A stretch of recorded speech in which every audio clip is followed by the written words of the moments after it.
Orpheus and Eurydice Hymenaeus, garbed in a saffron-colored robe, traversed the vast sky and journeyed to the land of the Ciconians.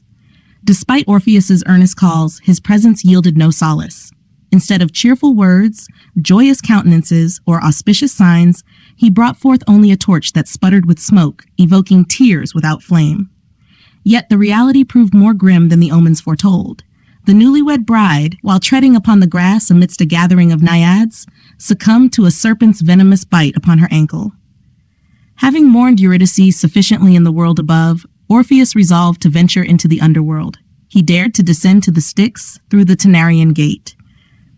Amidst the shades and phantasms, he approached Persephone and Hades, sovereigns of the nether realm. Tuning his lyre in harmony with his plea, he spoke, "O deities of the underworld, where all souls inevitably converge, each born to embrace mortality. If I may speak unvarnished truth and eschew guile, my purpose here is not mere curiosity to behold dark Tartarus or to subdue the three-headed monster Medusa with her serpentine mane. Rather, it is for my beloved wife that I stand before you.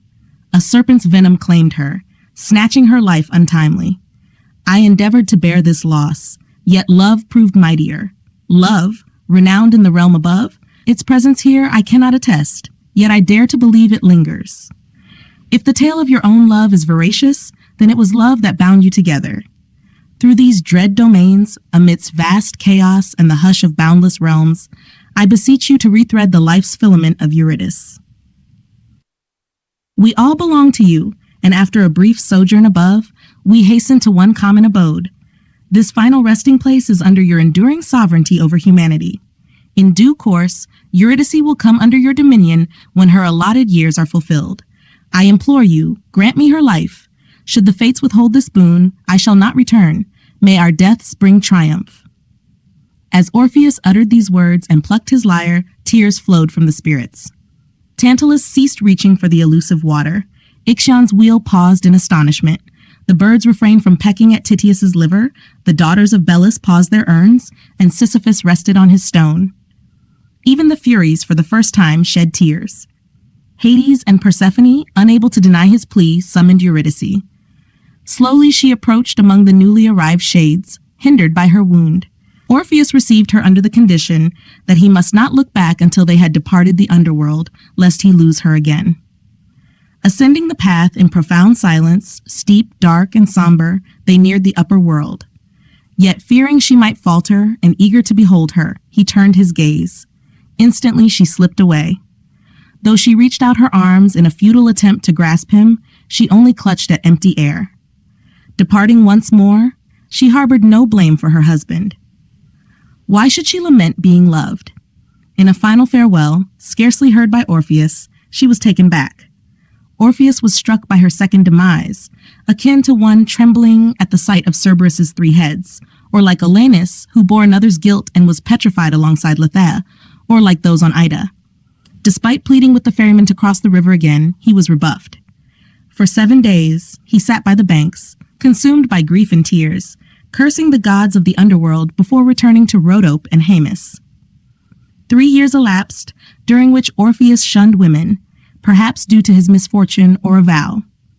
Many women sought his affection, only to be rebuffed, causing them sorrow. He was the first to counsel the people of Thrace to love young boys, savoring the fleeting spring and early blossoms of life. 2. Orpheus sings to the rocks and trees, the transformation of Attis. Upon a hill stood a flat, grassy plain, entirely bereft of shade. The divine descendant, the bard, seated himself and plucked the strings of his melodious lyre. His music cast a shadow over the expanse, and gradually a multitude of trees emerged. The Chaonian oak stood tall alongside the Hyliades trees, the towering mast tree, the delicate lime trees, the sturdy beech, the sacred laurel, the fragile hazels, the oak fit for spear making, the smooth fir, the home weighed down by acorns, the plane tree, the vibrant maple, and the willows lining the rivers, the aquatic lotus, the evergreen boxwood, the slender tamarisks, the myrtle with its dual hues, and the tine tree adorned with azure berries followed suit. The ivy, with its winding tendrils intertwined with the sprawling vines, while the elms draped in vine leaves joined in the ensemble. The ashes, the resinous pitch trees, the arbute laden with rosy fruit, and the bending palm, symbol of victory, also materialized. And there too stood the pine, its foliage tufted and its crown bristling, a tree cherished by the mother of the gods, Cybe.